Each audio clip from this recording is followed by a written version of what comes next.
Picture this. You're doing okay. You pay your bills. You're not starving. You're not drowning in debt the way you used to be. But somehow, it still feels like everyone else is getting richer faster than you.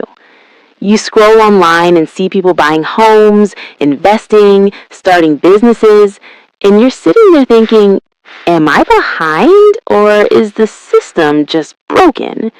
Because here's the confusing part.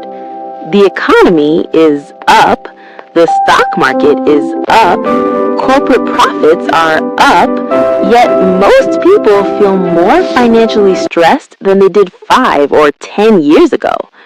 And if that sounds like you, this video is going to hit uncomfortably close to home, because today we're breaking down what wealth distribution in America actually looks like in 2026, who's winning, who's stuck, and why the gap feels bigger than ever. My name is Moore, and I spend way too much time thinking about money psychology, wealth inequality, and why financial systems reward some behaviors and punish others. If you're someone who works hard, does what you're supposed to do, but still feels like wealth keeps slipping further out of reach, make sure to hit the subscribe button and give this video a thumbs up if this helps you out. Because once you understand how wealth is actually distributed in America right now, a lot of things will finally start to make sense. Here's the thing.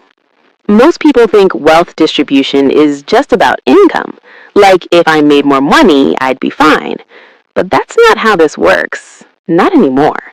Income is what you earn. Wealth is what you keep, grow, and control. And in 2026, the gap between those two things has never been wider. Let me say that again, because it's important. The biggest financial divide in America is no longer between high earners and low earners. It's between people who own appreciating assets and people who don't. That's it. That's the entire game. Let's get concrete. According to data from the Federal Reserve's Survey of Consumer Finances, updated trends through 2025 and early 2026 estimates, the top 10% of Americans own roughly 70% of total U.S. wealth. The top 1% alone owns about 32 to 35%. The bottom 50% of Americans own about 2 to 3% of total wealth. Let that sink in. Half the country owns basically nothing in net terms. Not because they're lazy, not because they're stupid, but because the system rewards ownership, not effort. And this is where it gets really interesting. You'll often hear headlines like, the average American household net worth is over $1 million. And people hear that and think, well, damn, I must be failing. But that number is wildly misleading, because averages get pulled up by extreme wealth at the top. The median household, the person exactly in the middle, tells the real story. In 2026, the median American household net worth is roughly $190,000 to $200,000. And even that number has a lot to hide.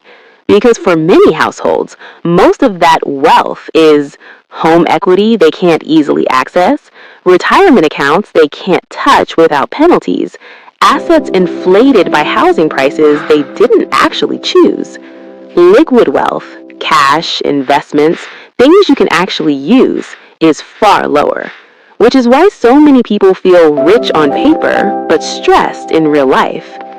Let's talk about the bottom half of the population, because this is where the disconnect between reality and perception really shows up. The bottom 50% of Americans have a median net worth under $10,000, often have negative net worth due to debt, own virtually no stocks, have little or no access to appreciating assets. And here's the psychological kicker. Most people in this group don't realize they're in it. They think, I'm not poor, I'm just temporarily behind. But wealth distribution doesn't care about optimism, it cares about math.